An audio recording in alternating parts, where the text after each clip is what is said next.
ajo përmendet edhe në Kur'anin famlar, thotë kur ju afroheni bashkëshortëve, kur jeni pra të papastër, shkoni thotë e pastroni komplet trupin, lahuni, sepse Zoti ka thënë Kur'an inna Allaha yuhibbu at-tawabin wa yuhibbu al-mutatahhirin, Zoti i don ata që pendohen dhe pastrohen. Pastërtia është gjysma e imanit, ka thënë pejgamberi alayhis salatu wassalam, at-tahuru shatrul iman, an-nadhafatu min al-iman. Prandaj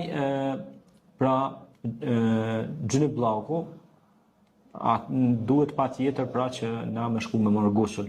Gosele pra mu pastru komplet koka, trupi, krejt pjesët e trupit, edhe huna edhe goja mu mush me ujë, edhe krejt pjesët e trupit, mu la krejt trupi njeriu.